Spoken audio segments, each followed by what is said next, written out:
I have a dream where the powerful and the powerless will sit at the same table, where the haves will see the have-nots, not as burdens, but as brothers, where class will not divide us, but conviction will unite us. I have a dream that the oligarchs will remember we must all eat, that the brown-faced neo-colonialists will remember who they are and whose they are. I have a dream that fraternities will build beyond internal architecture into a national bond, that the walls of design will give way to the bridges of brotherhood, not a fraternity of symbol, but a brotherhood of substance. I have a dream that we remain focused, that we stay in our conviction and remain fearless, that we double down, fortified, to return this Bahamaland to the foundation. Good afternoon, ladies and gentlemen. This is the Foundation with Howard Grant. Some things a little bit different. I know you're seeing some things a little bit different. Grateful to be in your company. Always grateful to be here jamming with you on this beautiful day. I am extremely excited to be here with you. As you can see, some things have shifted, even from the aesthetic aspect. Some things have shifted, and I am very, very excited about it. We are in our own space. And we're doing some new things. We're doing some new things in terms of introduction and being able to bring that to you live and in full effect. And we're trying something more economically feasible as it relates to being able to go live with you, right? We are, as you can see, I'm going to be, well, you can't see, but I'm going to be going live using this new technology that we found and being able to do that, right? So we're excited to bring that to you and really have a conversation with you about that and kind of continue to be able to move in that direction, right? So we can continue to jam like this and continue to talk to you about where we are, what we're doing, and how we're going to make these things happen. Watch some things now. We're going to continue to be able to shave it and polish it and buff it and prepare it and present it to you accordingly, so the aesthetics can be pleasing and the information simultaneously can be pleasing as we continue to be able to move forward in these particular directions. I'm grateful to be here with you guys again. Today is January 6th, 2025, and we're here in the land of the living, continue to be able to give praise and talk about those things. I have been gone from you. It's been a long time. I shouldn't have left you. But if you don't know the hip hop, I'm not gonna fight you. Yeah, but it's been some time, and it's been this kind of an area where we have been. Can you hear me? Somebody text me. Can you hear me? Can you hear me? Let me know if you can hear me. Let me see if I can look at this thing here and see these particular things. Guys, let me know if you can be able to hear and see exactly what we should be able to hear and whatnot. Give me a call or text 827-0111, 827-0111. Shouts out to Peter. Peter called me yesterday and told me, Howard, I can't hear, Howard, I can't hear. But we were doing some things, just trying to be able to make sure that things are taken care of and set up accordingly for you. Now, I'm showing that loud and clear. Okay, loud and clear. All right. That's my remote producer, right? Praise God, right? No, guys, I just got to say to you, I'm grateful to be here with you and talk to you about these things and continue to be able to polish a brand that we're building and continue to build. We're here now on Market Street, top of the hill Market Street, being able to do this to you and with you.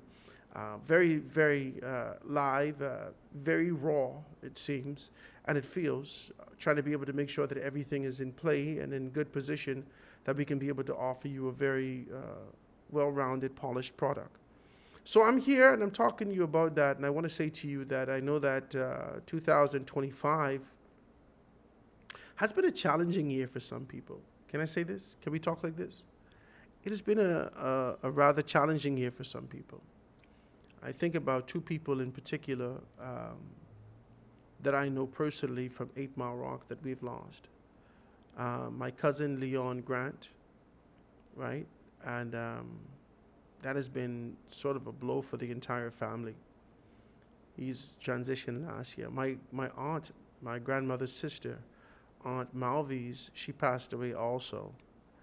And more specifically and more brutally, we would have seen the death of a dear friend of mine. He grew up with us in 8 Mile Rock, and he was snuffed out based upon the information that we would have received over the past year and some. He was snuffed out on a nefarious mission between Haiti and Jamaica. And his name was Shadrach Davis, from Moores Island. And he would have lost his life on those particular, there were other people with him also. But I reflect on those particular times and really be able to drift back to the meaning of life. I think that gives a lot of us this kind of a pause as we step over to a new transitional time. And I think if you're anything like me, I hold my breath for the first 2 weeks of January. I never forget 2010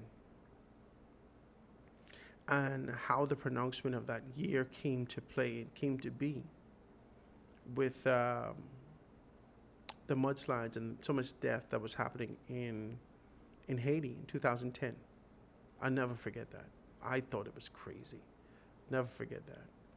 And in seeing that and going through that and being able to identify those things, it made me to recognize the importance of being able to be sober-minded, especially in a transitional year. A lot of people to get technical and say that, well, technically this is not the beginning of the year. It's supposed to be 13 months and this and that. And if you evenly divide these particular things up, you'd recognize that it's supposed to be 13 months on a calendar, the lunar calendar, and so forth and so on. Okay, I'm not going to fight you. This is a social recognition and a very clear understanding, even genetically, in our dispensation, that this transitional time is a sensitive time. Can I say this to you? Can we talk like this? Let's talk. It's a sensitive time. And the sensitivity that exists in this time for all of us, those of us who choose sobriety, and that doesn't necessarily mean that you choose not to drink rum. Sobriety is a sober-minded perspective and position, and understanding where you are. We choose not to be inebriated. We choose to be present in the moment. We choose to make these particular decisions. For those of us who choose sobriety, many of us, this is a reflective time. A lot of persons kind of jot down resolutions and this sort of an idea what the expectations would be for the year ahead. I stopped doing that. I disappointed myself so much. Jesus, I disappoint myself so sometimes you just feel like you can't meet the mark. You got some issues, you got this, you got that. You just can't meet the mark. And I choose to be able to move in a different direction. I did. I have. I must. And so my choice with clarity is subjection. It's submission. It's acknowledgement. It's genuflection. It's commitment. Is vulnerability. Is openness to the will of God for my life. That's it. A lot of persons like to be able to pepper what they're doing with complexity and pepper it with this sort of an idea of science and new age concepts and technology and so forth and so on. I'm not going to fight you, baby. Do your thing, amen? I can't get no amen. Do your thing. I'm not going to fight you. You do your thing. And I've come to a very clear understanding that we're going to have to do some things different. I am super grateful to be here. And I want to tell you about some things you obviously know, even with a long interlude. You obviously know some things that we've been doing. And December 17th, 2005, if I had my producer here, or I should have told him, give me a little place to drop some pictures so I can be able to kind of scroll through it. I'd like you to be able to see those pictures. If I could have cast it to the television, I would have done that. But anyway, December 17, 2025. we finally had a soft launch and a small soiree here at Righteous Realignment Bahamas Studios, top of the hill, Market Street. Righteous Realignment Bahamas Studios, top of the hill, Market Street. We had a small, it wasn't a big thing. It was a soiree, but I just wanted to kind of introduce to the general public the fact that we are open for business. That's what I wanted to do. I wanted to open it up, let persons know that we're open for business, we're committed to doing these particular things, we're expanding our product, our process, our approach to be able to do these things, and you could come here with formality. The next step from here is to open our radio station. That's the very next step. The next step from here is to open our radio station. Foundation Radio 89.5 FM. Foundation Radio. See that? Let's get excited about these things as I talk to you about it, because the truth of the matter is that I don't think you understand. For me, in a society where no has been sort of the prelude, the unexpected, the missing ingredient to the hope and aspirations that we have is always peppered with the no, to always subject us to this kind of a position. And so I'm always gleeful and I always celebrate when I see, especially Negroes. Can I get this? I can't get no amen. You all don't want me talking, especially Negroes. Especially those persons who would have come from trial and tribulation, those persons who would have come from deprivation, those persons who would have come from lack, who's lived in a lackluster capacity for a very long time, with a dream, with hope, with determination, with focus, with commitment. They find themselves successful and acquiring a thing. Whew! I always celebrate you. Honest to God, I always celebrate you. You don't even know me, but when I see you do your thing, I out here clapping for you. I always celebrate you. I watched a video the other day on YouTube. This son, white guys. White, black, it doesn't make a difference. It's a story, let's go with it. Don't fight me, right? White guys, father and son duo at Christmas time. The son wrapped up $100,000 and said, I'm going to give this to my father for Christmas. I just thought it was like, I'm going to give you this for Christmas. And so I watch it merely for the father's reaction. His father popped on. Typical Midwestern, not Texan, but, he had sort of a Midwestern feel. He got his 10-gallon hat on and kind of doing his thing. And in the midst of all of that, he's sitting there, and his son, he pops out a letter. He said, Dad, you read me a letter every Christmas. And in this Christmas, I wanted to be able to write you a letter. 2 years ago, I was in prison, I was in jail, I was here, I was in this particular position. I didn't know where my life was going to be headed. And I promised that I would do whatever I can to be a better man. And I always remember what you said, that Grandpa told you. He said, if you believe that you can, or if you believe that you can't, you're right. And so the letter goes on, and his father's reading it, and this kind of, full mustache, full beard, 10-gallon hat, fleece jacket wearing guy is getting teared up as he's reading the letter, and you can see that he is vulnerable and emotional as he's reading about his son who he loves dearly. As he's reading this, it gets to a point where I want to give you and Mom $100,000. And as he's doing it, you could hear the bag kind of crumple, and his father's overwhelmed with emotion. His mother sits there. She takes over some reading. She gives it back to the father. They tag team in trying to read this thing and, wrestle through emotion simultaneously. And finally, he gets an opportunity to be able to get to the end and says, I'm going to give you $100,000. Pops out $100,000 cash, U.S. cash money.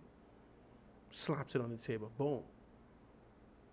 I'm out here weeping and sobbing, thinking about the man that I want to be, the commitments that we've made, the idea of being able to be greater, the idea of being able to grow with determination and focus. Man, listen to me. When you succeed, I celebrate you. I don't know about these haters. I don't even know why they exist. But they gotta exist just for the purposes of life. But, thank God that wasn't my portion, to be a hater. Jesus. I can't get no amen, Jesus. Amen? Yeah, thank God that wasn't my portion. If that's your portion, deal with that sour grapes, baby. But I'm out here celebrating even the small victories that I can see in people for the opportunities that we know that life offers. Life is not easy. And you know what? No one said it would be. No one said that life would be easy. No one said to us that you could expect that this is going to be easy. No one. And if you had this kind of a misconception or this perceived notion that life would be easy, like a cakewalk, that's not true. Let's shoot straight, man. Life is hard as hell. And the morsels of victory that we can acquire, that we can attain, that we can be able to grow significantly with and from, we must give God praise. I can't get an amen. We living, baby. We could have been dead. I never forget Kirk Franklin's song. It could have been me. I never forget this.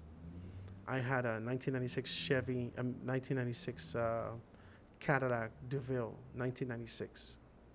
Right? This was in mid-2000s, early to mid-2000s almost. Like 2005, mid-2000, early 2000s, like that.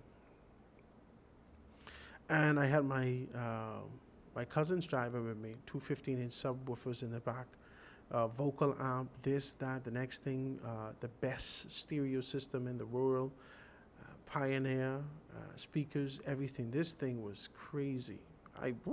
Leather interior, peanut butter color, outside pearl, 18-inch rims, sparkling. I used to wash that 2 times a day just to make sure. Oh, Jesus, that thing was so clean. Whee! I love that car. Love that car. And I'm driving in my car, and I'm bussing Christian music, because, I'm faithful, and I'm, like the fella tell me, I was a big-time Christian then. I introduced me to him the other day. He said, "Oh, you know he's a big-time Christian." I said, "I never heard anybody." I never heard anybody call themselves a big-time Christian. So I was a big-time Christian. Man, listen, man, busting my things and going to church every day, and I listening to Kirk Franklin song. Could have been me, with no house, no food, no something to eat. Yeah, yeah, yeah. Could have been me. And I'm singing the song, but I'm reluctant. I said, could never be me. This couldn't have been me. Listen, I got a job.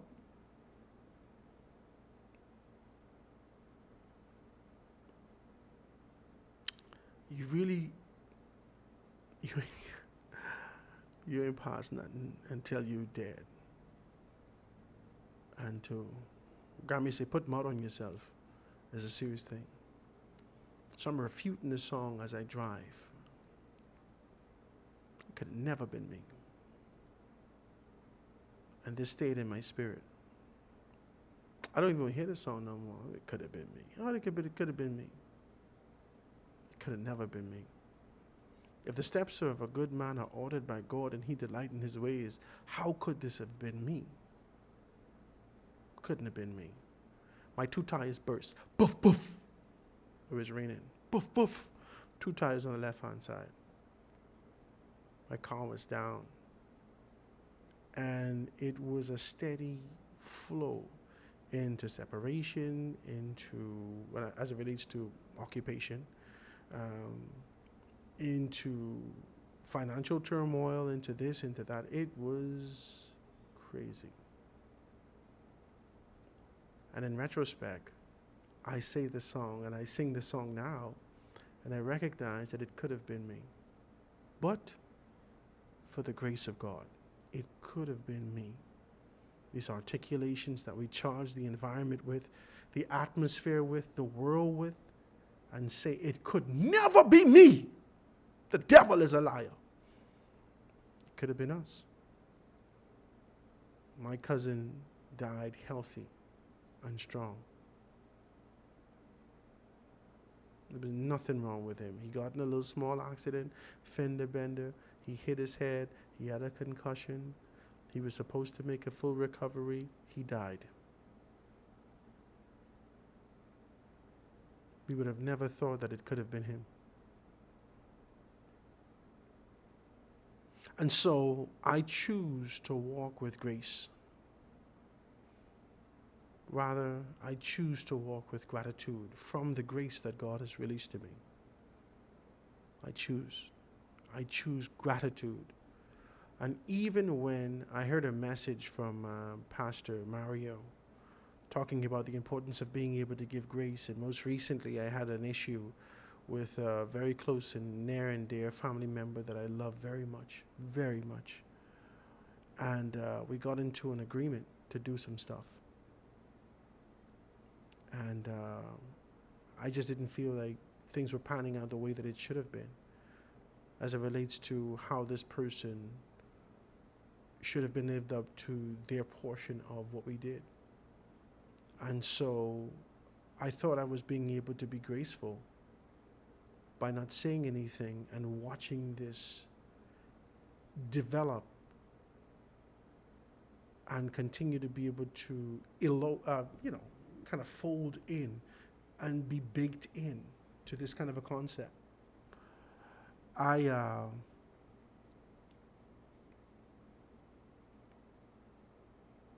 snap. And this happened, I got pressure, I tried to fix this here, the Prime Minister coming, I got to do this, I got to do that. This person said they were supposed to do these things, they haven't done it the way that they have committed to, the way that they kind of embellished their story. And I say embellished because, you need to see these things, in retrospect. And so the stories have been embellished and all these particular things have happened, so forth and so on. And it's just been,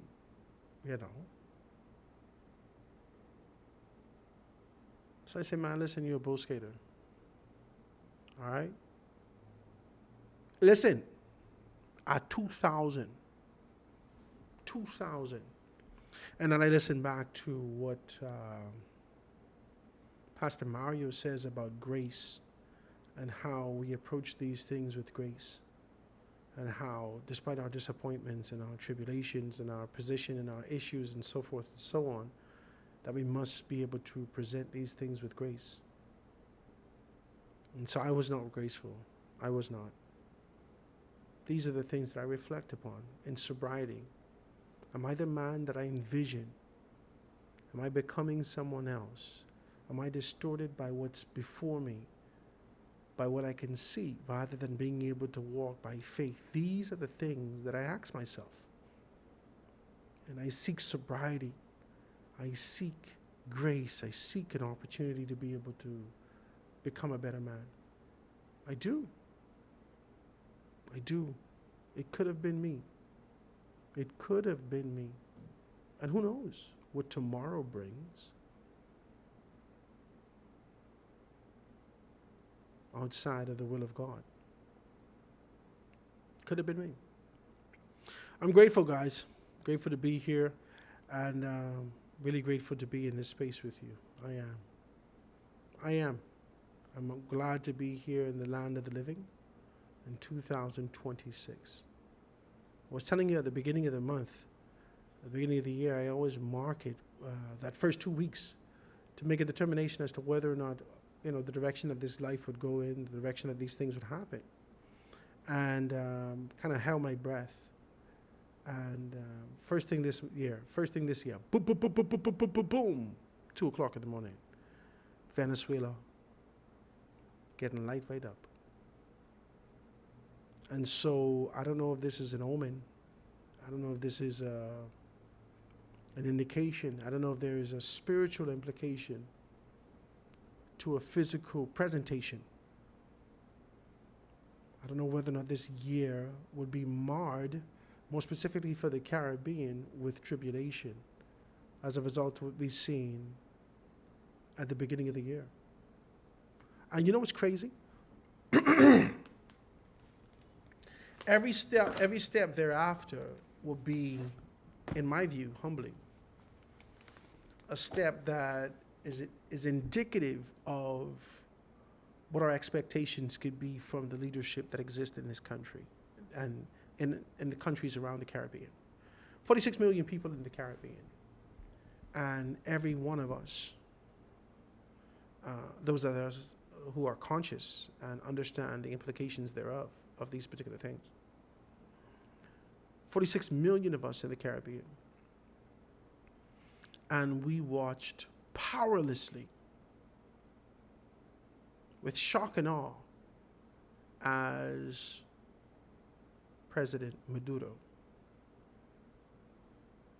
and his wife were extracted from Venezuela. They were taken from Venezuela. With the might of the U.S. military, they were taken. And I watched this, and I'm listening to the language of persons that exist around the region. I am looking at Guardian newspaper this morning and being able to identify these particular things. Pick up the Guardian. I picked it up just to be able to see exactly what's what. Also, you got to be able to pick up the realigner. It's in the stores around the place and like that. If you guys want to be able to take it and carry it in your store, in your space also, I'd love you to give me a call. 827-0111, 827-0111. And we'd be more than happy to be able to bring that to you, and so you can be able to distribute and make some things happen like that. But I picked up the Guardian. And in picking up the Guardian this morning, we can be able to see that the Minister of Foreign Affairs, Minister Fred Mitchell, is out there being able to have good conversations about what we believe in and what we continue to be able to commit ourselves to within the Bahamas more specifically. The Bahamas recommits to the international law principles. This is what it says. It says, Mitchell, we believe in territorial integrity. The Minister of Foreign Affairs said that yesterday the United States of America military action against Venezuela and the capture of the President Nicolas Maduro represents a new doctrine as it relates to the U.S. intervention, and I think intervention should have been in quotes, as it relates to U.S. intervention, and that the Bahamas stands on the principles of territorial integrity and self-determination. Mitchell referred to the United States' histories of intervention in countries and the Americans and elsewhere over the past century, citing the operations in Dominican Republic, Grenada, Panama, and Iraq. It goes on to say that the U.S., under its last Secretary of State, John Kerry, has promised that these interventions were all at an end in the hemisphere. But there is now a new doctrine. New doctrine. This is what he said. He says, CARICOM issued a statement expressing its concern over the developments. The Minister of CELAC, which is the the Community of Latin America and the Caribbean states, met. And apart from the ritual commendations,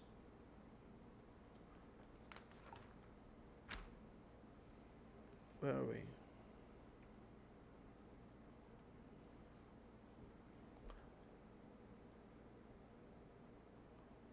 So given that kind of a power, where are we? And see that there does not appear to be much that can be done on a practical level.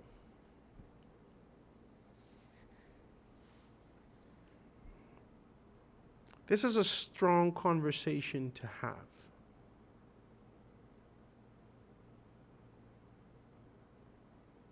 This is not an easy one.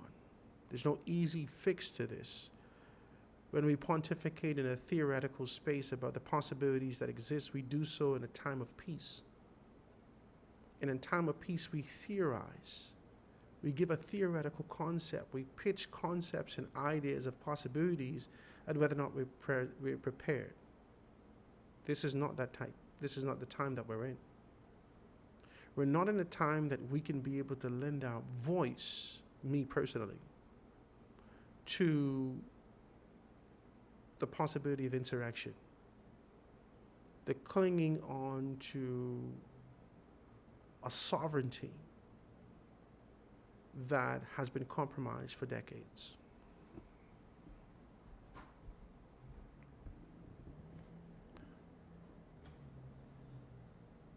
Let's talk. We're in a new space entirely. And that space it gives us acknowledgement about the course of free will in this country. It gives us acknowledgement of the rights that we have to be able to speak about these things, but the truth, the cold, hard truth that continues to be able to billow into the air, atmosphere, stratosphere out of Venezuela is that the Americans have taken a practical route. They have applied themselves in thought, word, and in deed with the extraction of what they believe can be a part of the MAGA program. Make America Great Again. I don't know whether or not, I don't know even the position that I have as it relates to President Maduro and how he's inflicted this sort of an injustice on the people of Venezuela. We did a story, I think, a few months ago, right here, and we talked about Venezuela. We talked about the significant deprivation that existed in this particular space post the death of their former leader. We've done a story that even spoke to how there was a famine in the land, and simultaneously there was sort of an explosion socially with their stray dog population. And a few months later, they couldn't find a stray dog in the city. They hadn't given us any information about these things. And I don't say that to say that they've consumed the dogs. I'm just saying to you that even if we imagine those things, there was deprivation that existed in this space. This space, they come from leadership that spoke about empowerment, an opportunity to be able to have for themselves. Their leader was snuffed out. Their leader, Hugo Chavez, snuffed out. Gone. Gone. Maduro took on this kind of a position. In 2020, they hadn't even recognized his position. There was a lot of pushback about this sort of an idea. If you look right now, there's Venezuelans or those persons of Venezuelan origin are in Fort Lauderdale and in southern Florida being able to celebrate in the streets for this extradition, for this extraction, for the fact that the president of Venezuela has been taken and the idea of democracy can reign again. These people are now free to do as they please. Venezuela was in a bad space for decades. For decades. Mismanagement of the oil, a famine in the land, their monies being equate to dust and dirt, meaning nothing. Nothing. Venezuela was in a problem for a while. There was. We heard this problem sort of as issues as it relates to sort of an idea that says, all right, with drugs and drug runners, we've heard these things. And in the midst of being able to see that, we've come to this sort of a conclusion and this sort of an idea within ourselves. I guess many of us have taken on this kind of a perspective, but we recognize that as a sovereign country in their own space, and they get to make their own decisions. And I think for the most part, there has been advocacy from an external standpoint from a global standpoint, from the UN and other spaces being able to identify these things and saying, and also from CELAC, as Foreign Minister Fred Mitchell has been able to indicate, the zone of peace. The zone of peace. There has been agitation, advocacy for these particular things and trying to be advantageous in being able to rectify these issues internally. It's built out. And America comes swoop the man up in the middle of the night and wrap him up in a Nike tracksuit. Jesus.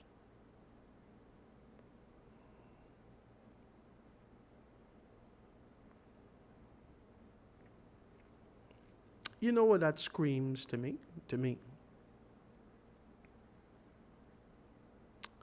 That screams the same thing that it screamed when America swooped in as the proverbial savior to be able to acquire the Gaza Strip. In word, in the articulation, watch me now, in the articulation, the Prime Minister took on a very strong position. The President of the United States of America took on a very strong position and articulated this kind of a concept of what can happen with the Riviera. Not just acquisition, but transformation. And the transformation was geared through the lens of gentrification, with the introduction of cooperation. This is the exact same thing that we're seeing here. Just the optics alone. Capturing the man, middle of the night, swooping him, hand his wife up, taking him to New York, putting him in a Nike tracksuit.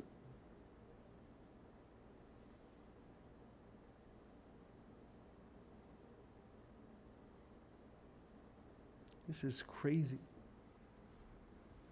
And so for us in this region,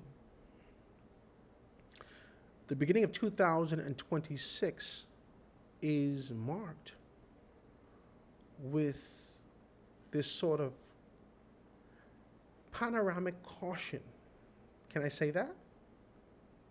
Is it accurate? A panoramic caution as leaders, the Caribbean wide, within the hemisphere,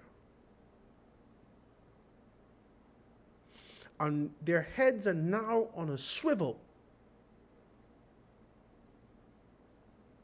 They are watching out for big bad Santa Claus. I can't get an amen.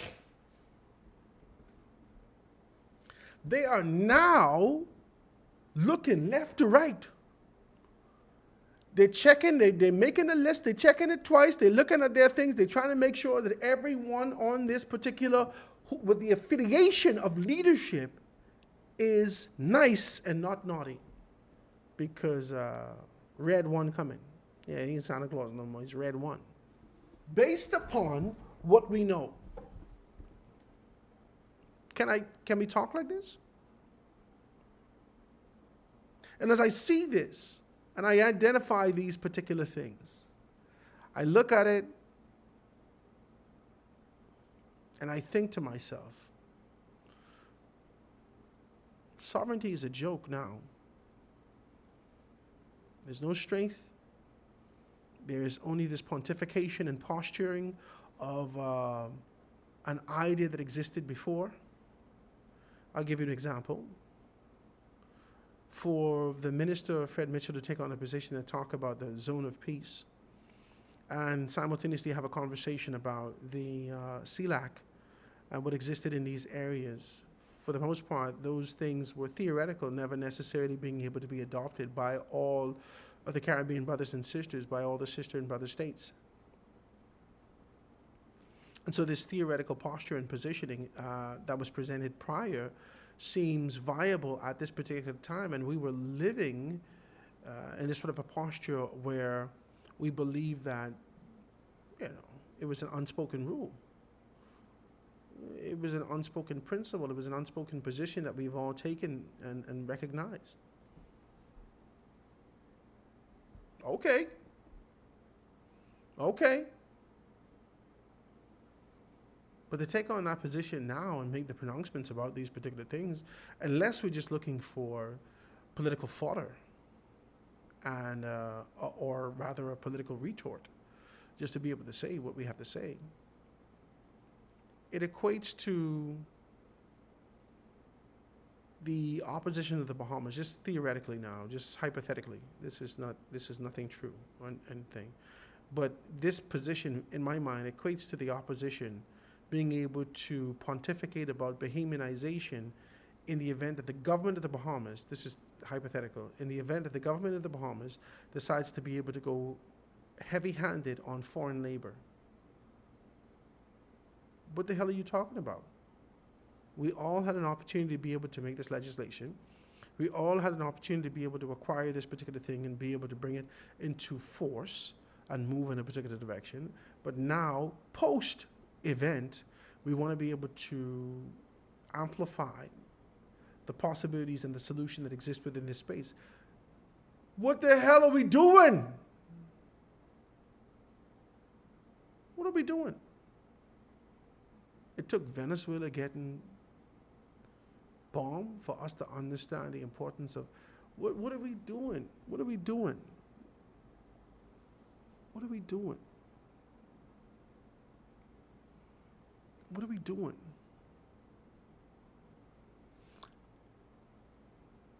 We should walk by faith and not by sight. We've lost our way. We've lost our way. Consumed with commercialism, consumerism, consumed, taken over, enveloped, consumed, swallowed up by consumerism, by commercialism, by the idea of keeping up with the Joneses, distracted, inebriated, drunk with the idea of earthly possessions without being able to strengthen our countries, without being able to strengthen our people. Every one of us are to blame, including those in Venezuela. There was no accountability to themselves. In 2020, when they took on this kind of a position to say that Maduro is not duly elected and he shouldn't be in these particular positions, he held the might of the military in that particular space. And so he had support based upon the murmurs that exist in there. Is this flipping Korea? What are we doing? All right. I cannot give America wrong for what they would have done. I cannot give America wrong for what they would have done.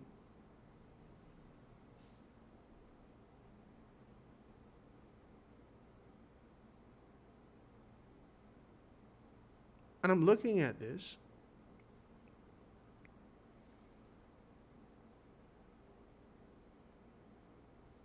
and I'm trying to figure these particular things out. America made a decision. Venezuela, when they recognized that America was serious in the posture of being able to extradite, to capture, and to be able to have the president of their country stand and answer to the charges before him, then all of a sudden he wanted to be able to enact this concept and idea of persons being able to create militias throughout the country. That's all that was for. That's to fight America. Whilst these people in South Carolina with no shoes on, bombing your country.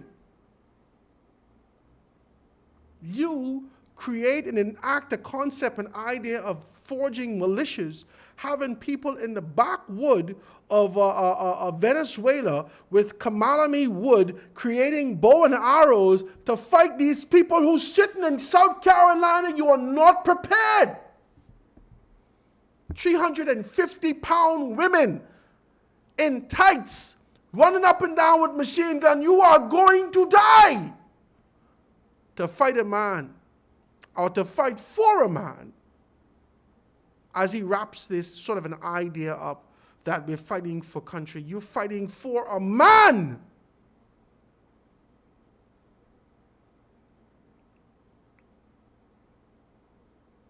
who held you hostage, who held your country hostage, who in every aspect, administratively, socially, emotionally, have abused the country. Do we want to see this happen? Hell no! Hell no. Is this something that we want to see happen? Are we looking forward to these particular things? No way. No way.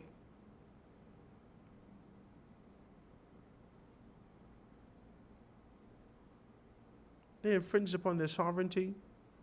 The entire Caribbean now trying to dust themselves off. And, you know, like I told you, remember the time I tell you to eat that cookie? Right? Well, what's the movie I watched?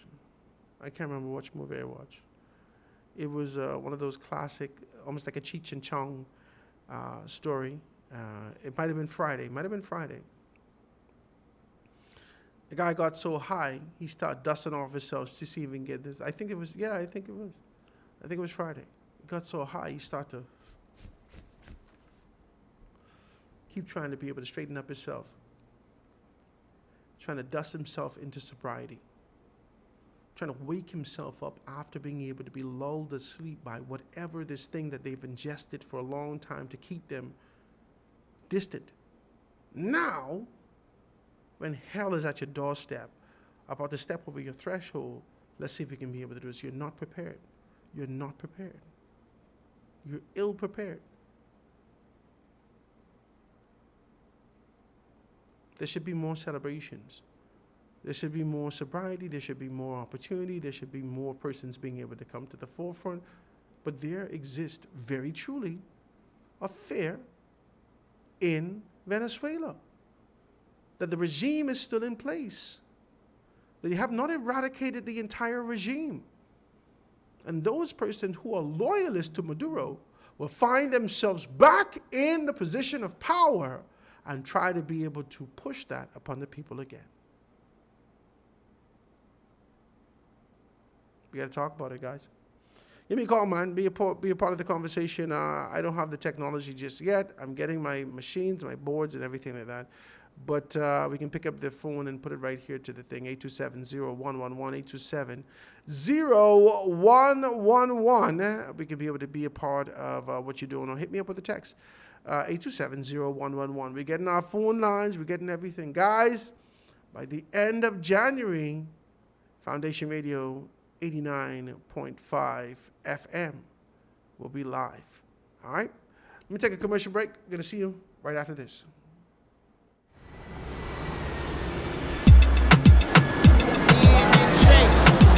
Say they wanna know where I go. Tell her. Alright, watch ya. I come from the 242, where we like beat drum and we drink sky juice. Epic ride inside the vehicle. Go everywhere stage, we move the needle. They wanna know the life living down south. It's the cautious, keeping on. No concern, corruption must burn. MP trunk, police and split birds. Blood on the streets, code for the gang, they gone obsolete. Killing up women and children and ting. Politician and the drug boy, them got linked. Now what to think? Look what you see. Don't care but you, don't care but me. They street boys still own everything. Now so funky.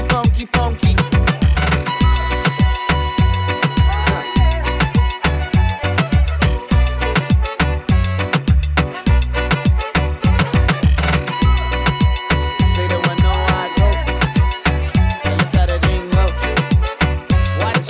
go. Watch ya. Saying things getting better, but I just can't tell.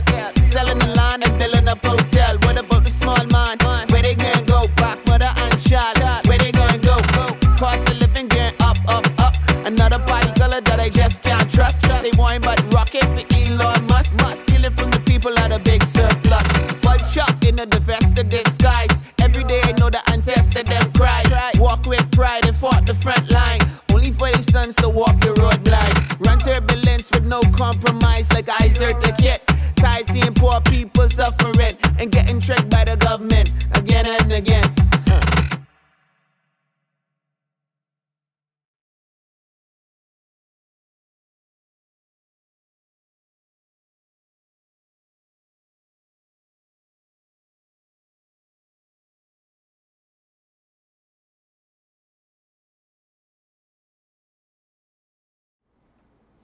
And we're back, ladies and gentlemen, here live and in full effect on the foundation, jamming with you as we continue to be able to talk about where we are, where we're going, where we need to be, how things are happening, and what we're looking at in this country. I am truly grateful. I am truly grateful, and I pray that you guys, follow me as we continue to be able to move in this direction and make some things happen. I'm hoping that everything is good. I get a couple texts that say low volume. Some people say they can hear quite fine with no problem. So give me a text and let me know whether or not you can be able to hear me with clarity, or if I have to make some modifications to ensure that we could be able to put some things in place. But it looked like I'm bouncing. It looked like I'm in the area. And you should be able to hear me live and in full effect with everything as we continue to be able to move forward and make some things happen. Guys, it's a beautiful day, man. It is a gorgeous day, and I'm always grateful to be here with you as we talk about these things. I want to show you something, and I want you to be able to get this. Now, this is our December edition. Nonetheless, I want you to be able to be a part of it. The Realigner 2026 and beyond, being able to talk about that. And the Realigner affords you opportunities to be able to do some advertisement. Amen? Some advertisement. So you can be able to put your stuff in there, let persons know what you're doing, where you are, and how you can be able to go and do this. Help me scale the thing up, man. Help me scale it up. We got some great stories in here. Some of the stories that are talking to us about 2025, and what it means to us. We're talking about healthcare, talking about silent losses behind the public statistics, which indicates a suicide rate that exists in the country. We talked about those particular things. We've identified those things. We talked about Junkanoo's journey through 2025 and being able to see that. Congratulations to one family. Sounds like they took the two-peat on Junkanoo on Boxing Day. We didn't. I haven't gone to Junkanoo in years. You hear me? The babies can't go. It's be too drafty. And I'd be too sleepy. Amen? Yeah.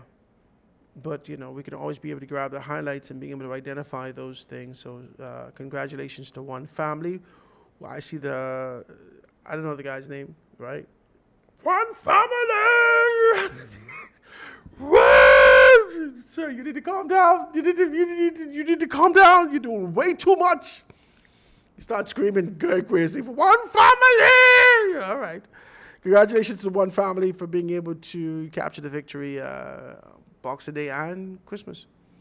So you're doing well. Continue to be able to do well. Make these things happen. Move forward and make these things happen. Mom cried help, but no one came. Darville vows the full probe as a daughter tearfully describes her mom's final moments. This here is in the paper. If you've heard the story, without speculation, without this sort of an atrocious position to be able to say who did what and what they haven't done, let's see if we can read a little taste of the story. Health and Wellness Minister Dr. Darville yesterday vowed that his ministry would do everything in its power to investigate the death of Clanisha Adderley, as her family renewed calls for accountability after allegedly finding her lifeless in the hospital ward. Tears streaked and seemingly tried to call for help.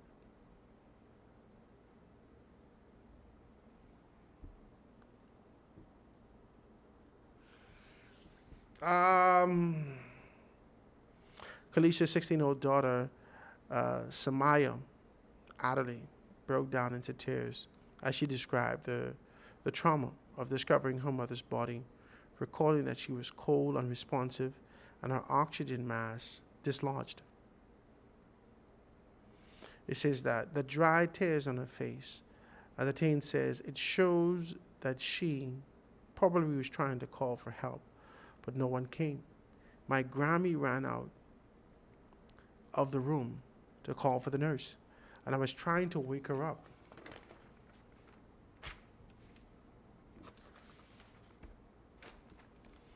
And she said that the nurse who arrived appeared frightened and addressed her mother by her first name instead of her surname.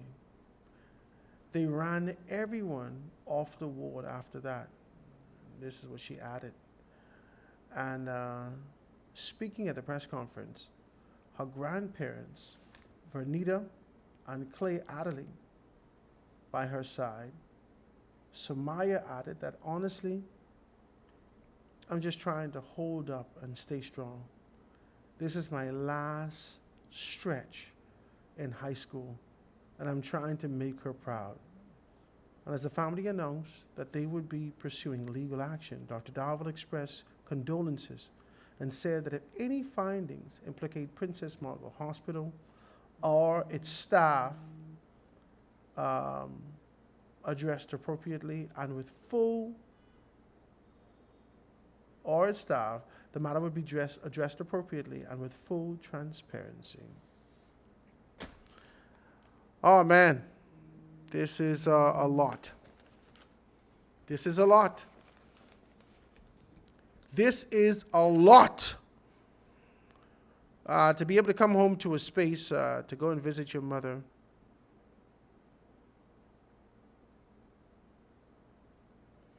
To go and meet your mother in this kind of a space. Right? It's a sad thing, man.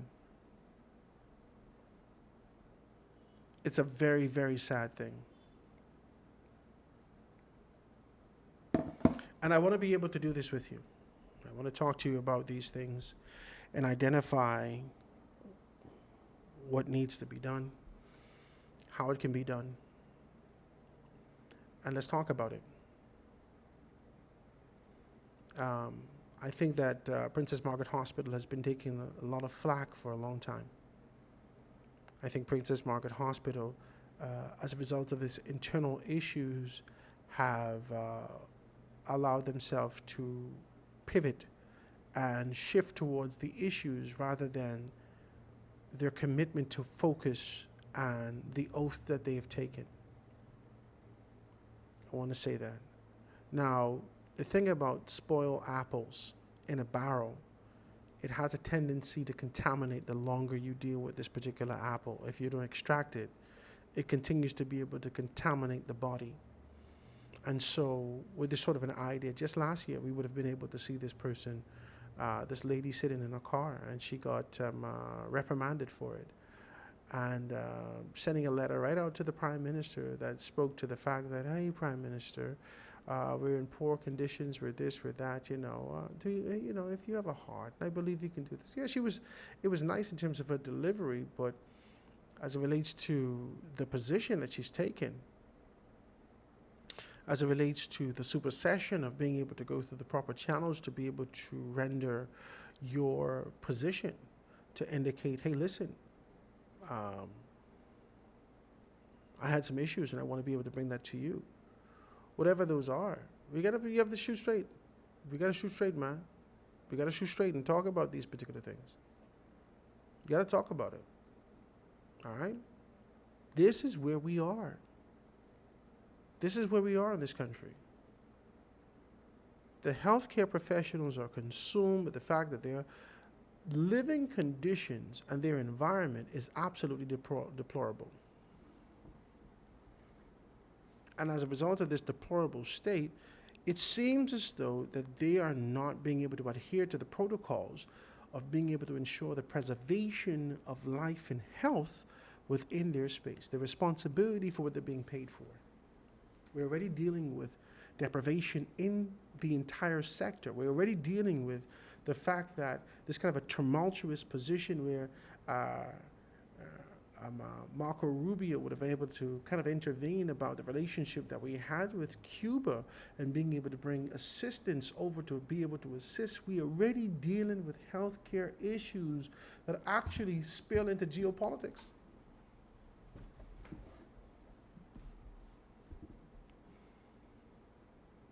Hello. We're already dealing with healthcare issues that are spilling into geopolitics. and our country scrambling to ensure that our geopolitics, the line and communication and relationships and that partnership that exists in that space is retained and maintained. We're dealing with that. We're dealing with the fact that leadership within that particular section simultaneously is dealing with ministerial and administrative leadership within the hospital, and those people who are responsible for it from a governmental standpoint are now dealing and continue to be able to grapple with the leadership from a union standpoint internally that says there's some things that have not been dealt with for some time. Come on, man.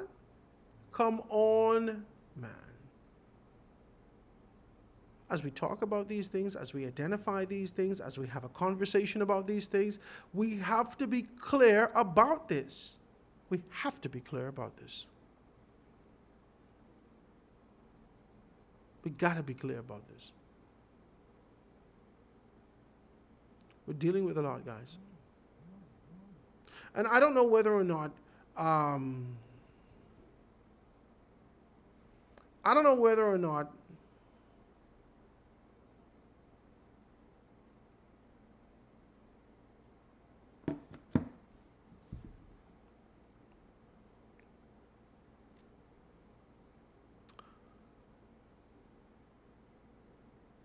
there is enough emphasis being placed on the importance of being able to rectify issues.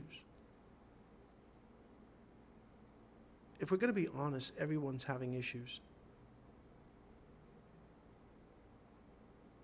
Teachers are having issues. Belinda already didn't tell you that. Immigration officers are having issues. Customs officers are having issues. We've heard about some things kind of flicker on the scene with Royal Bahamas Police Force.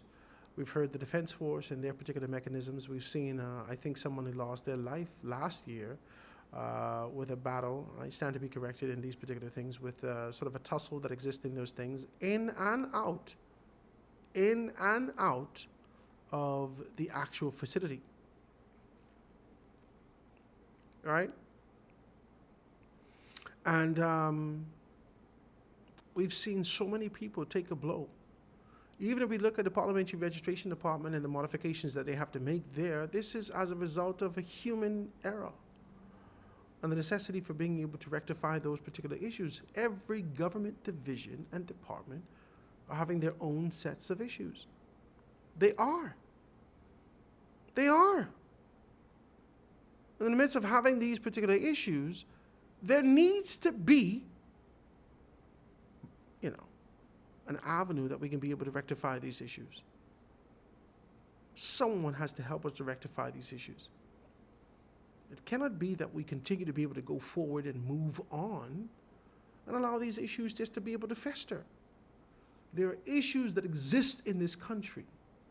And we understand, doctors, I took that time to be able to tell you, we understand your plight. Because we sick, we vomiting, we coughing, we sneezing, we got issues internally, we got all these things that we're dealing with, and you're responsible for being able to ensure that you, despite what's going on in your life personally, that you show up. In health, we do understand. Whilst we're healthy, we advocate for you. If we're ill, we hope that you can advocate for us. And this is an issue. Whilst everything that you're going through, people are getting sick every day. That's why you have a job. No matter, man, we're here with you. We're here with government workers all over. Yeah, man, we can agitate, whether that's with a pronouncement, with loud, with vibrato, yeah. We can have articulate and say, you shouldn't do this, or we could do that. That ain't no problem. We can do that. We can do that. Can help. We can do that. It's fine. But who's going to agitate and advocate for us? Who's going to agitate for us? When we show up to you, there is a subconscious thing that goes off in your head about many times, if not all the time, many times about worth and value. If we have money. For most of us, it's a necessity to be able to show up. Some people could choose that it's a national sort of commitment that I make, that I only go to Princess Margaret Hospital. I don't have to go here. I can go anywhere else. That's not the plight of everybody else. We don't have no choice. We want to lie. We want to live. We want to survive. And we're showing up to you. Now, we don't know the mother's issue. Whether there was pre-existing conditions, we don't know. We don't know. We're not going to speculate about what it is or what it is not. We do not know. But what we do know is that, based upon the story, when the nurse saw her, she was in shock. That's what we do know. When the nurse saw her, she was in shock.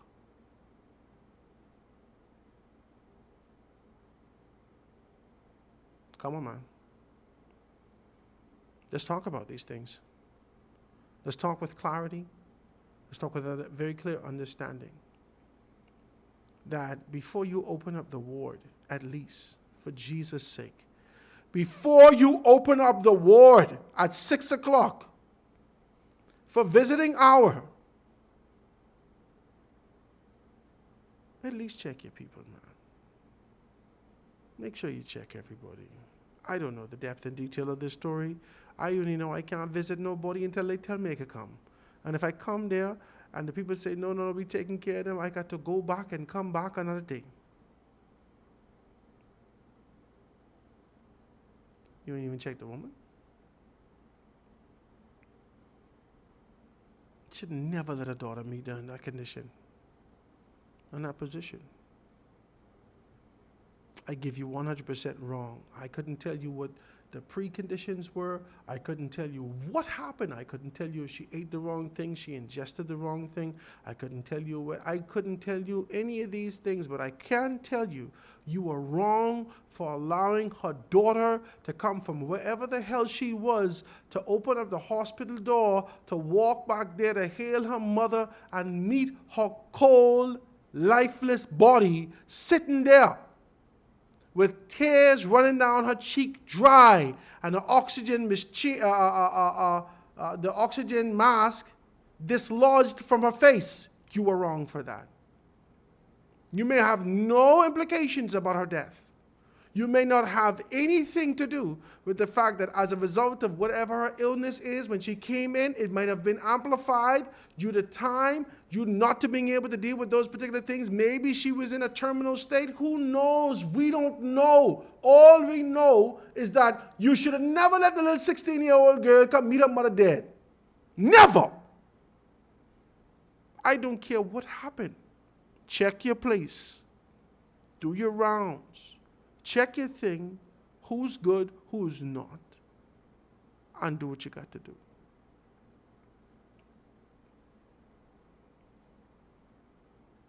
You should never let that little girl meet her mother like that. Now, I understand what Dr. Darwell is saying. I understand what Dr. Darwell is saying. I agree with him. There will be a thorough investigation, an autopsy to identify the cause of death. The coroner will be able to release the information. Whatever that information is has absolutely nothing to do with the fact that you should never let this little girl walk in the hospital, find a mask, walk through, she had to walk through the metal detector. She had to go get her mask. She had to go on the elevator, walk all the way down there, bring a basket or juice or whatever she bring for her mother, do whatever she did, and come there and meet her mother dead. You should never let that happen. You should have checked the ward before, walk up and down, check your people, make sure everything is good, make sure you take care of what you're supposed to take care of, identify those things, make sure that the people are presentable, make sure they got a fresh sheet or whatever. I don't know what you all do. Whatever you all do it. You would have found out that the mother is no longer with us. You could have intervened, intercepted, and say to the family, there has been complications. You could have been able to present yourself formally and professionally in your capacity. We with you, man. We ain't hate you or have no problem with you. We here with you. We know it's been an issue. We know this, man. We know you all ain't getting the money you all supposed to get. We know you all have poor working conditions and environment. But you can't beat me with that switch. You can't beat me with that switch. You can't neglect your professionalism and the oath that you've taken individually and collectively as an organization to cause you to be able to meander away from your obligation and your commitment that you've made to the people of this country to be able to preserve us and help us when we need help. We need help. If we didn't need help, God could tell you we wouldn't be up here laying down with you. God could tell you that. Many a Bahamian would never bother with you if they didn't have to. For the years and years, even if it's misinformation, even if it's lies that they've been telling about you, it has been the nature and the norm to be able to speak about the Princess Margaret Hospital and the Rand Memorial Hospital in this manner. That has been the nature of social interaction and conversation. That has been the nature of how this happens.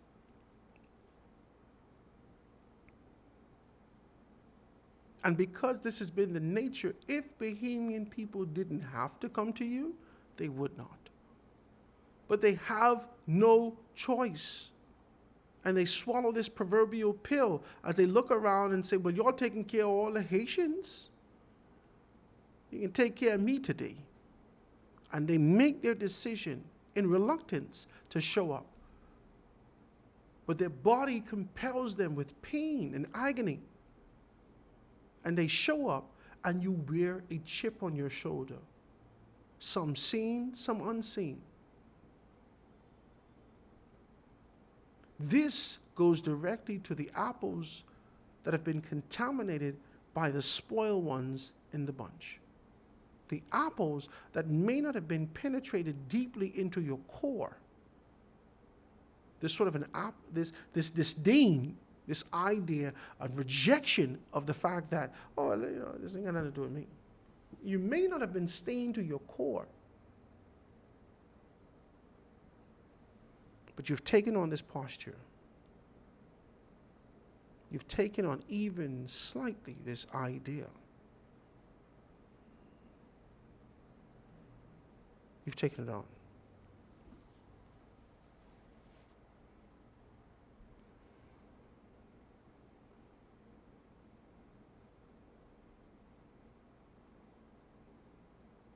Let's shoot straight, man.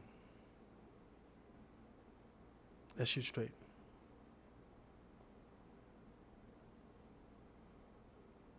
You should have never let that happen. You should have never let that happen.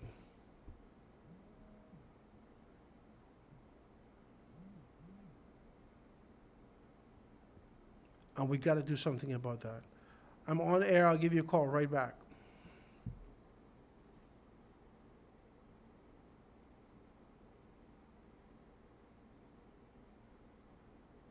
We got to be able to do something about it. It don't matter what you've done, what you didn't do, where you were, where you weren't, who did this, who did that, who's responsible. There should be a collective responsibility within the department to ensure the safety of those persons who come within your realms, within your care. The check and double check. You should have never done that at all.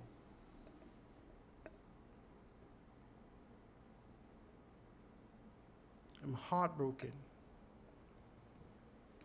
It's one thing to be disappointed, but I am literally heartbroken. Because, you know,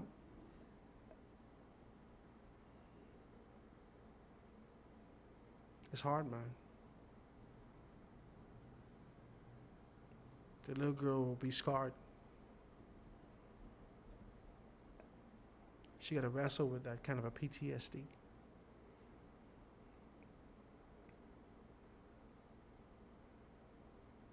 She got to wrestle with this. How does she place this in her mind? Life happens. But how does she place this in her mind?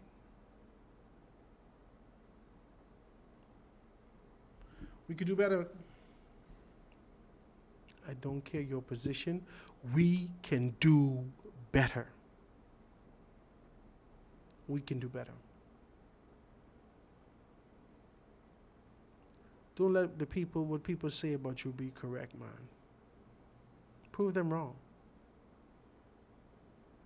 Even though there may be a general sentiment about you that exists, every interaction that you have within your space, and that's why you got to do more training.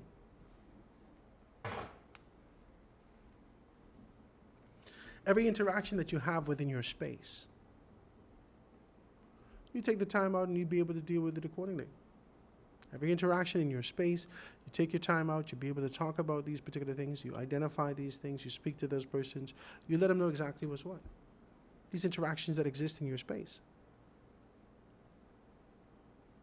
Your nurses, you take your time, you train them.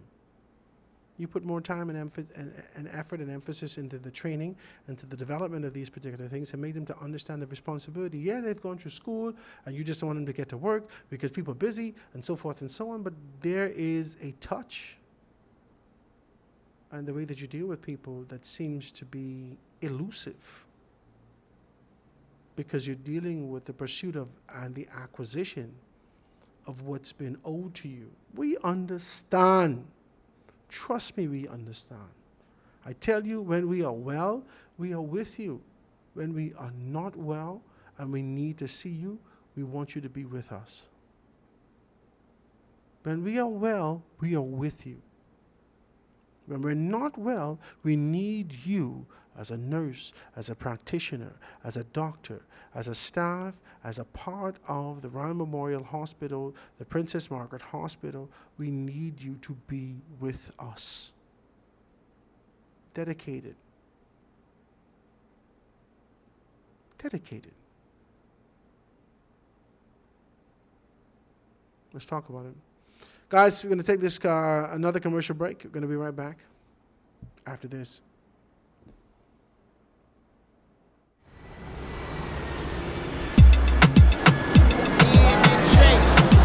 Say they wanna know where I go. Tell her. Alright, tell her. Watch ya. I come from the 242, where we like beat drum and we drink sky juice. Epic ride inside the vehicle. Everywhere stage we move the needle. They wanna know the life living down so, cause the cautious keeping on on. No concern, corruption must burn. MP Trump releases flip birds. Blood on the streets, code for the gang, they gone obsolete. Killing up women and children and ting. Politician and the drug boy, them got linked. Now what you think? Look what you see. Don't care but you, don't care but me. They street boys still own everything. Now so funky.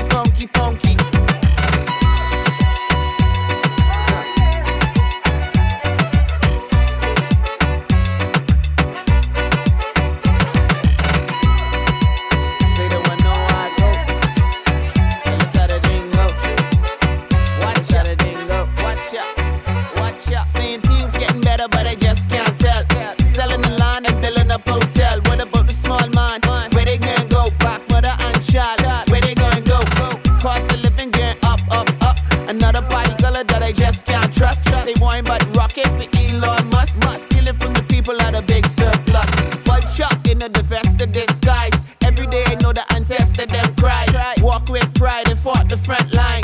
Only for their sons to walk the road blind. Run turbulence with no compromise like Isaac the kid. Tired seeing poor people suffering and getting tricked by the government again and again.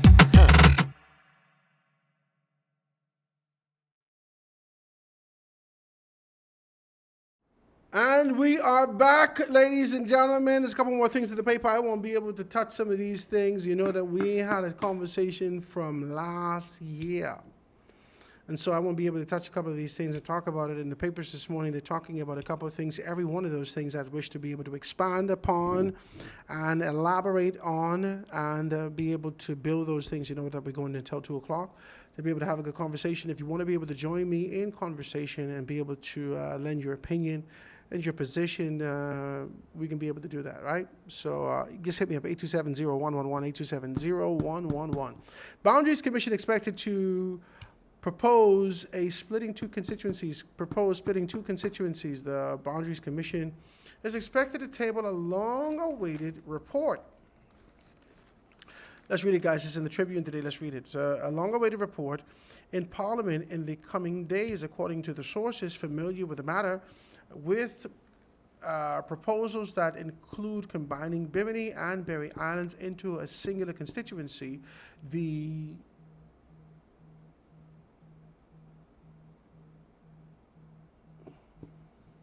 You got to let me take this call. Don't fight me.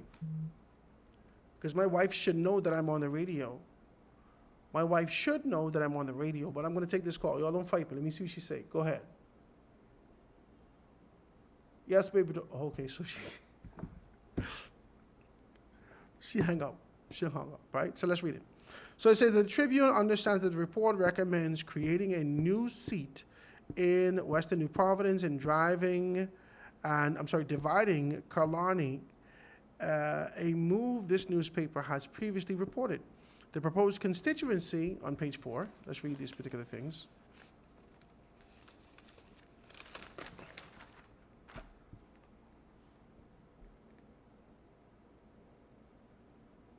Would reportedly incorporate several existing areas combining multiple communities under a single electoral boundary. Killarney Member of Parliament Dr. Hubert Minnis has reportedly voiced support in splitting the constituency to reflect population growth.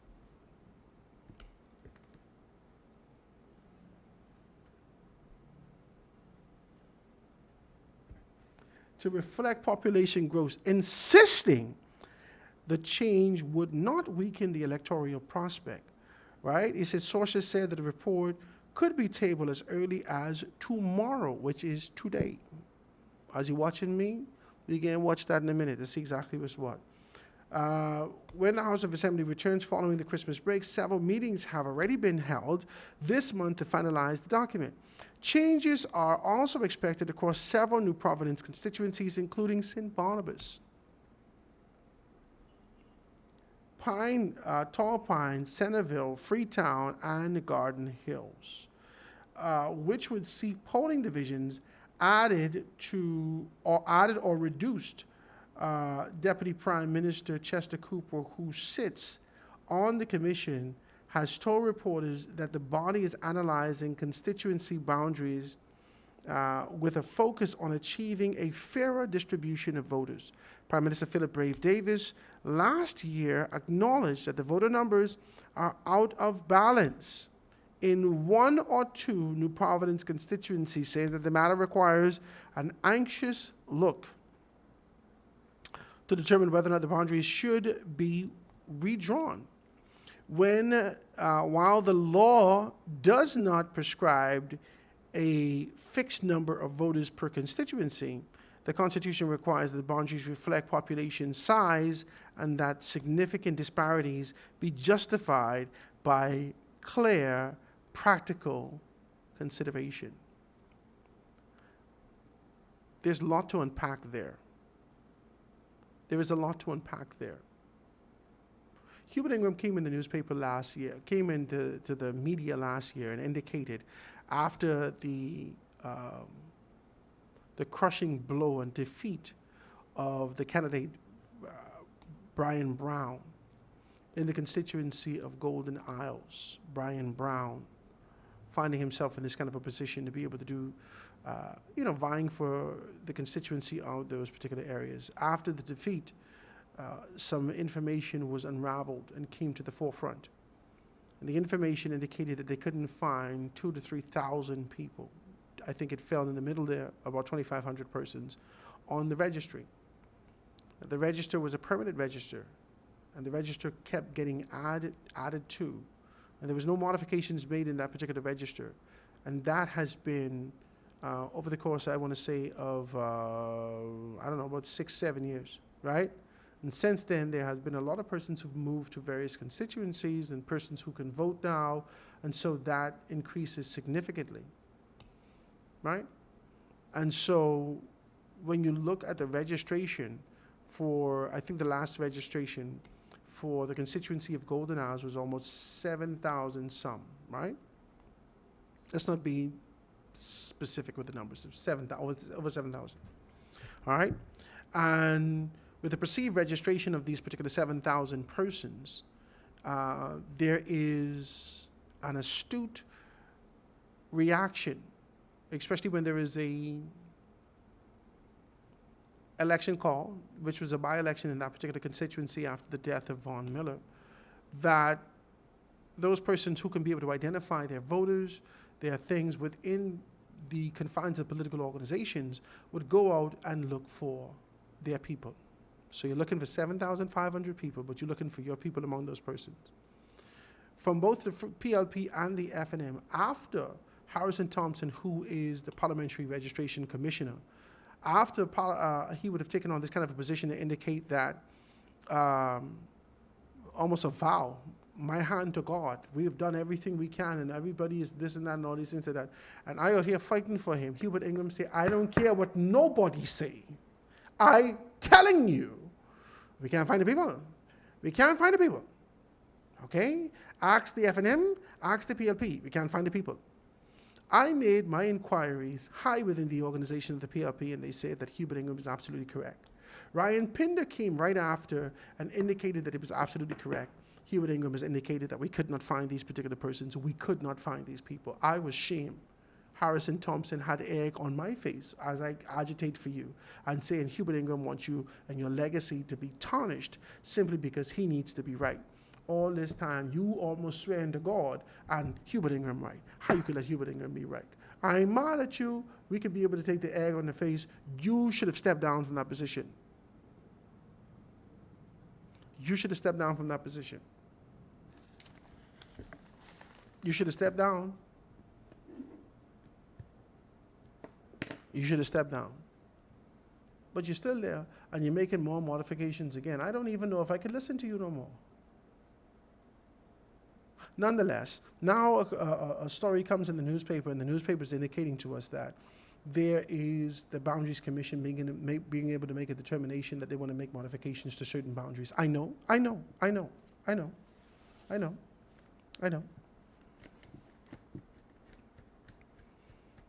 The PLP needs to be able to make certain that certain persons are accommodated accordingly, and I don't have no problem with that.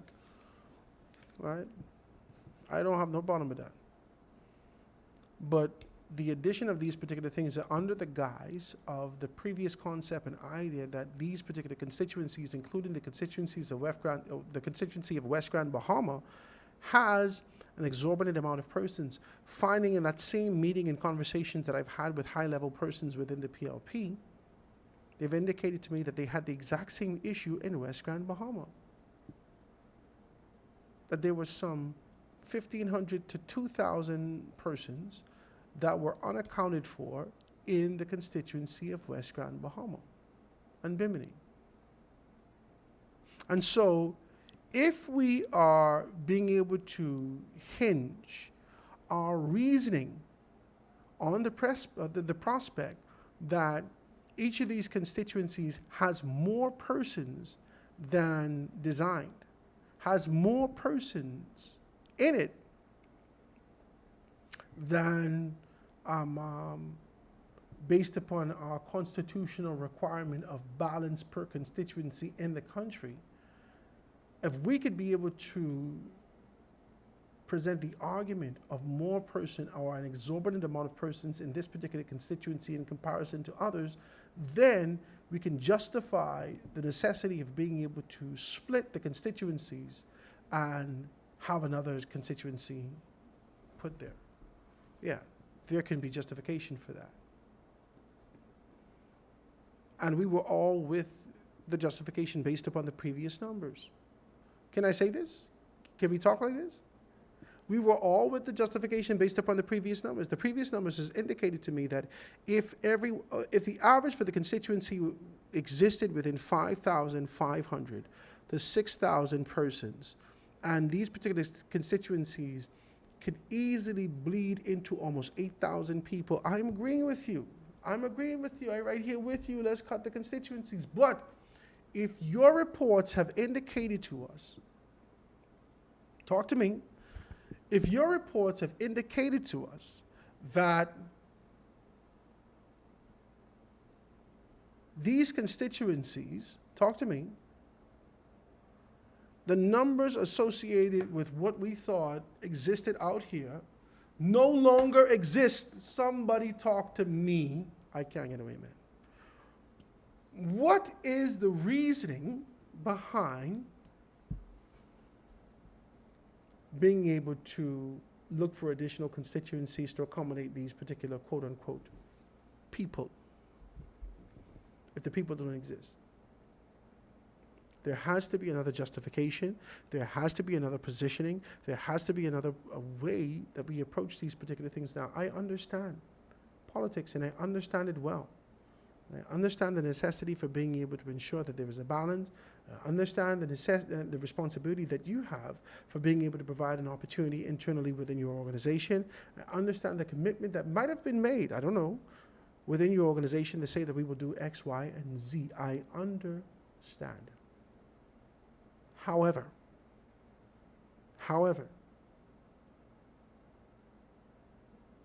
is it justifiable? Can we justify what we have done or what we are doing through the lens of what the people see? That is what I'm asking. Do we need another constituency if there is a phantom 5,000 people out there? Do we need any more constituencies if there exist? This is a phantom. This is elusive. This 5,000, 4,000 to 5,000 people are elusive. That they only exist within the ethos of the concepts of our brain, but no actual persons exist within the spaces they say that they are. I'm supposed to go and look at that registry, you know, because I said if they didn't change the registry and I never registered for the new space that I'm in, which is St. Anne's, then they may have had me on the register for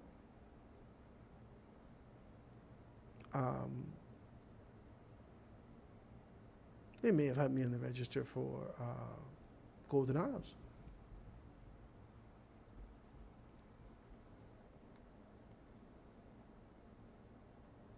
This is a lot, man. This is a hell of a lot.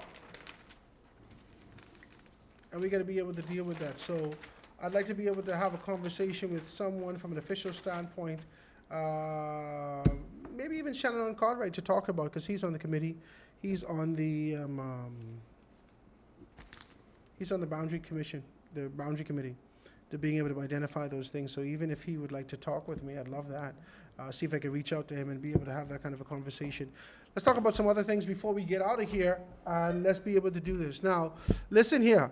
90% of Port Lacaya merchants struggle to survive. Nearly 90% of the businesses in Port Lacaya marketplace are struggling to survive. Several stores closing in recent months, and others hanging for dear life as merchants press the property's owner for temporary rent reduction and declining foot traffic and stalled redevelopment. Navarre Smith, my cousin, Navarre Smith, president of the newly formed Port Lacayan Marketplace Association, said that the financial strain has already forced businesses to shut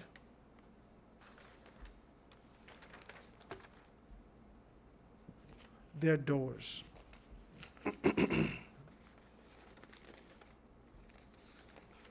Let me fix this paper. It ain't folded properly. I can't read some of the words.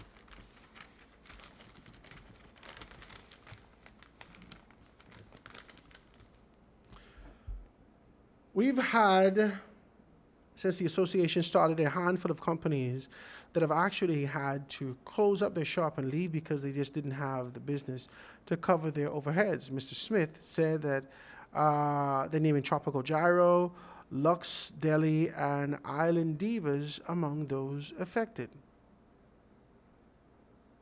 This is many others, he added, are barely holding on. You have a few who are just hanging for dear life, and they're not sure how much longer they can do it.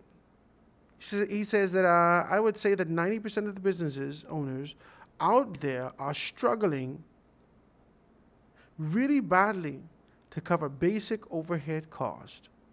Against the backdrop, merchants through the association are calling on owner Paul Hunt to meet with them and consider a temporary reduction in rent. As businesses grapple with low foot traffic following the closure of the Grand Lucayan Resort, and amid plans to redevelop the Port Lucayan Marina, Mr. Smith is among more than 150 tenants at the marketplace. 150 tenants is wild. I'm sorry. I just didn't know that you had 150 tenants still there. I'm sorry. I'm sorry.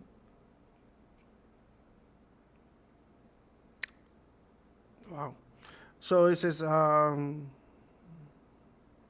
he noted that the nearby Grand Lucayan had historically generated significant foot traffic before closing in 2016, after sustaining several severe damage during Hurricane Matthew. According to Mr. Smith, tenants have been waiting months for direct engagement with property owner. Right now, we're hoping that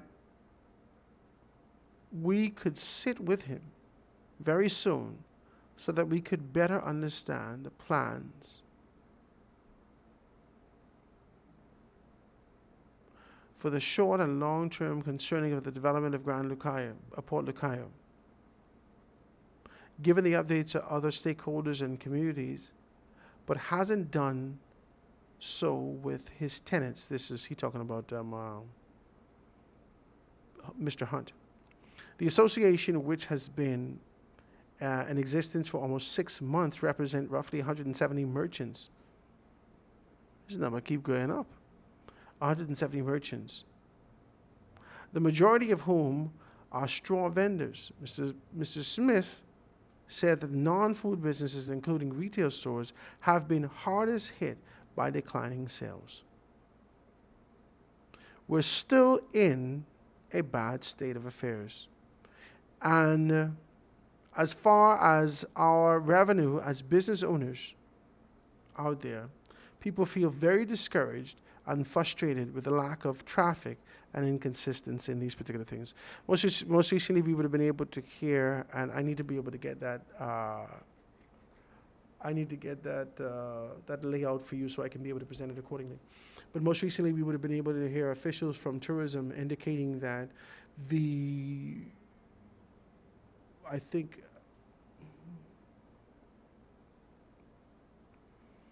I won't say that it was Chester Cooper, you know. I could see it in my head. I could see it and I could remember what was said. But I don't know if it was, I think it was Chester Cooper. I don't know if it was Dr. Darwin or I think it was Chester Cooper taking on this kind of a position to talk about this sort of enthusiastic position of business and an unanticipated domino effect, which is wild, which is absolutely wild, which is wild, right? Unanticipated is wild. Unanticipated is wild, okay? So they were talking about these things. They're talking about the shift that happened in these particular areas. And as a result of the shift that happened in these areas and people moving from one space to another, a lot of persons have actually geared their focus towards Celebration Key and have shifted from the marketplace. So now persons are taking them to a new destination, a new space, a new place to ensure that these particular things are happening. The same thing happened in the International Bazaar.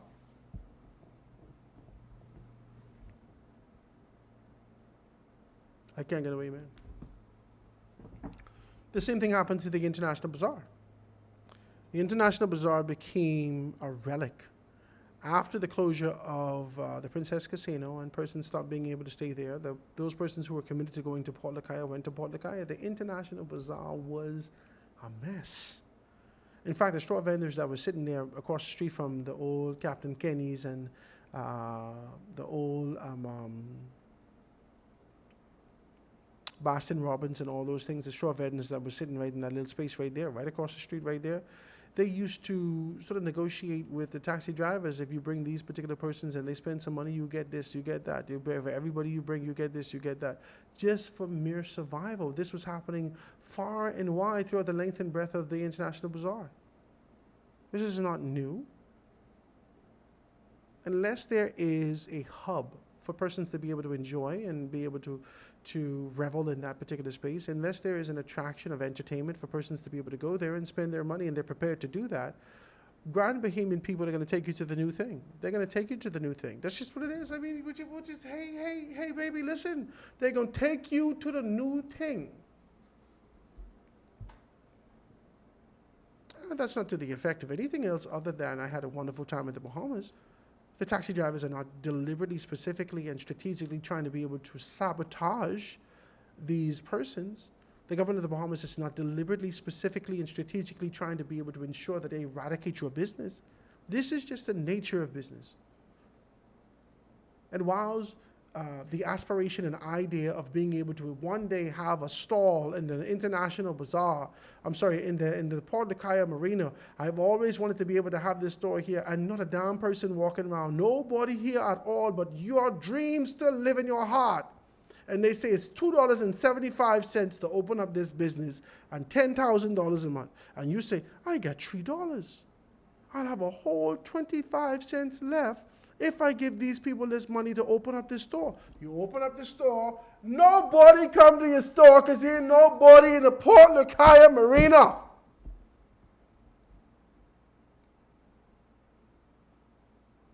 But you knew this before you got in there. Because ain't nobody been in the Port Lakaya Marina from 2012. Except little children fighting and dancing in the square in the middle. I can't get away, man, Jesus. I can't get away, man. But your aspirations, your idea, this childlike exuberance and desire to be able to be in a space has placed you in a position to be able to invest in something that you did not do proper evaluation on. A bunch of y'all. That's one. The second thing, you have made absolutely no intervention in understanding how do you move with the times. You sitting here asking God to turn back the hands of time. You have not created attraction. You have not created an environment. You have done nothing with the affiliation of these other spaces and places. You have done absolutely nothing. When they were opening Bahama in Nassau,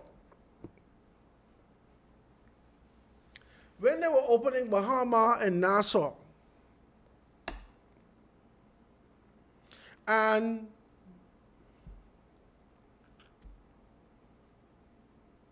they were building the marketplace.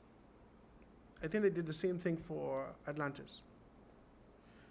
They indicated that this slot, this land, this spacing will be dedicated to local vendors and an opportunity for them to build. In fact, they've gone so far as to be able to bring people in, to let them understand the spaces, to so forth and so on, and all these particular things. They've done all these things. They've done that. And in the midst of being able to do that, they found a space for themselves. Okay? And so persons who were not interested in it before could tap into entrepreneurialism and make some things happen for themselves and their families going forward. Excellent concept. Now, not every business person is creating their business model with you in mind. And so it is your responsibility and your position to always advocate, to always speak up on behalf of the interests of you and the people that you represent. If there's not conversations that are happening with Celebration Key of being able to find and afford them an opportunity to be able to sell their merchants, their goods, their this, their that, if there's not conversations happening with there, if there's not an active conversation happening with the president of the taxi union in Grand Bahama about the possibility of being able to see persons at least travel through this particular spaces, there's not a conversation happening with the drama club and other spaces in Grand Bahama to be able to have persons strategically on Mondays, Wednesdays, and Fridays, or on Thursday, Friday, Saturday, and Sunday, to be able to come through for entertainment, arts and entertainment, this, that, and so forth and so on, and make a space livable and attractive, breathe, give it life again. If there's not a concerted effort to identify a time of attraction and attractivity that works in conjunction with when the boats come into Grand Bahama, what the hell are you doing?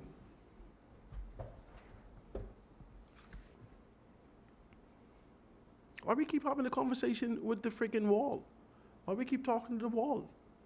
Why we keep talking to a rock? Only Jesus Christ can make the rocks cry out. Why you keep talking to a dead thing? What the hell can Peter Hunt do for you, despite the fact that lower rent? Lower rent for freaking what? What the hell he lowering rent for? Listen, this man do all the projections. He's done all the projections. I guarantee you, he lowered rent for you to get in there. You got in. You got in with fresh money from someplace else. You expected this business to be able to take care of itself. It cannot. So now you want him to lower rent. He will not. Because just the same aspirations and ideas that you had to eventually own something in this beautiful Port Lucaya Marina, someone else has those dreams. And as long as he maintains his space, someone will rent the space. Why are you fighting Paul Hunt or Peter Hunt? Why are you fighting him? What you fighting him for? Lowering renting and make people come to you? It only can cost you to pawn your jewelry, which I know about so well. Right? I pawned my jewelry to pay rent before. Jesus Christ. That don't even make no sense. If you got to pawn your jewelry, your shoes, and your underwear to pay rent, I don't care how low it is. You can't afford it. What you rowing Peter Hunt for? To lower rent. Lower rent for what? You need to up your thinking. You need to go find the president of the Grand Bahama Taxi Association. You need to sit down with H. Forbes. You need to talk to these particular people and find a way that you could bring people there. You need to go talk to the Players Guild in Grand Bahama. Talk to the Golden Corral. Not the Golden Corral. Right? That's the buffet in the States. Right? Talk to the Corral, the Grand Bahama Corral, the choir, right? Whatever they name, right? Talk to them. Talk to the people who could come together and sing. Talk to them about these things. Talk to them. Talk to rappers. Talk to entertainers. Talk to artists. Talk to all these things. And then go to Peter Hunt and say, Peter Hunt, we have a plan that we don't want you to charge us for. All 150 of us come together and we have a plan. And what's your plan, guys? Well, we're going to take your marketplace on Thursday night, Friday night, and Saturday night. And we can create entertainment. We're going to have booths set up and set all these things up. And we're going to set up flyers. We're going to do this. We're going to send the flyers around. We're going to do all these things. We're going to have people come from miles around who's staying on Grand Bahama. H4 is working with us. The Grand Bahama Taxi is working with us. We have a fixed rate that person's going to be able to do. And we have all these things. We have these things done. We've spoken to Rupert and Sarah and being able to ask them whether or not we could be able to afford for Thursday night, Friday night, and Saturday night to see if we can get cheap gas for these strategic bus. Boom, boom, boom, boom, boom, boom, boom. I don't know. Whatever the hell you got to do. It's a shot in the dark, but it's a shot. You figure it out. You figure it out. Stop asking people to acquiesce to your broke posture. Come up a little higher. I guarantee you Peter Hunt will be inclined to allow you to set up booths. And then you set up all these booths. You tell Nesbitt, you say, Nesbitt, look here, Nesbitt. I cannot afford these 10 by 10 booths for $300. However, we could do 150, but we only got 75 up front. We'll pay you 75 on the back end. Or if we do 150, we need the boots for 3 days. Nesbitt ain't selling, he ain't renting no bunch of boots. He making some money. Everybody win. You're sitting down here around with a man to lower rent. Any lower rent, you just gonna have to pawn your shoes and pawn your baby to go and try to pay rent. Because you still ain't got no foot traffic in there. You need to create an environment that traffic comes in there. And that's simple. Simple. Around nobody to, but listen, man, your price is too high, man. Put it down. Well, maybe you're in the wrong place. Maybe you in the wrong place. How I talking? I'm making sense? I'm making sense? Yeah, man. Y'all stop telling people to lower their standards and their stuff like this because you can't reach it. You can't reach it even if I lower it. This is economic segregation of sorts. This is not your space. So don't fight me for it.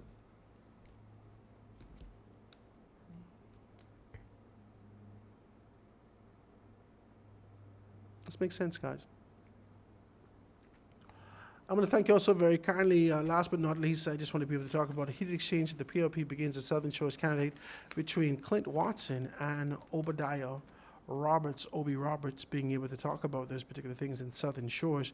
We've seen some things, we've heard some stuff, we've seen the voice notes, and the people say, but we is PLP, man. But we is PLP, man. But nobody care if he's a PLP or not. And rows start. Don't matter who in front of you. Yeah, but it was just saying that some people on Clint's team is not, and I know both of these guys, they may not necessarily be financial, and some of the persons were asked to leave the meeting based upon some of the stuff that I've read. So we'll see. We'll talk about it.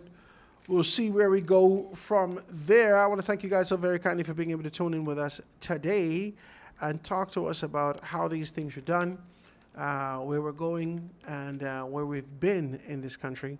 So I'm hoping that we can continue to be able to do this. I'm going to see you guys tomorrow. God spare our lives as we continue to be able to talk about these things, talk about growth, talk about development, talk about conviction, talk about our position, talk about expansion, talk about these things here in this country today. I want to thank you so very kindly. And remember what I said, man. Pastor Mario and his message most recently would have taken on this kind of a posture and position to indicate that we should lead with grace. We should be graceful in our sort of a leading and moving forward. We should lead with grace.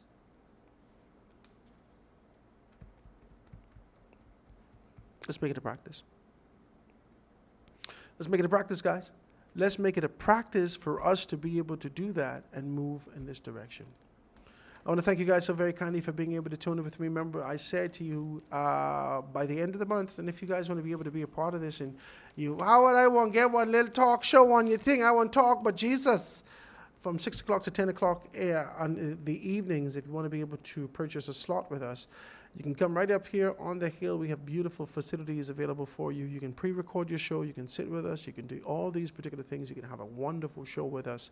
And it'll be live, 89.5 FM radio, Foundation Radio 89.5. I want to thank you guys so kindly for being able to tune in with us, to jam with us as we continue to be able to grow, expand, to move above and beyond, forward, upward, onward together in this Bahama land. Have a great day, guys. We're going to see you tomorrow. God spare. I have a dream where the powerful and the powerless will sit at the same table, where the haves will see the have-nots, not as burdens, but as brothers, where class will not divide us, but conviction will unite us. I have a dream that the oligarchs will remember we must all eat, that the brown-faced neo-colonialists will remember who they are and whose they are. I have a dream that fraternities will build beyond internal architecture into a national bond, that the walls of design will give way to the bridges of brotherhood, not a fraternity of symbol, but a brotherhood of substance.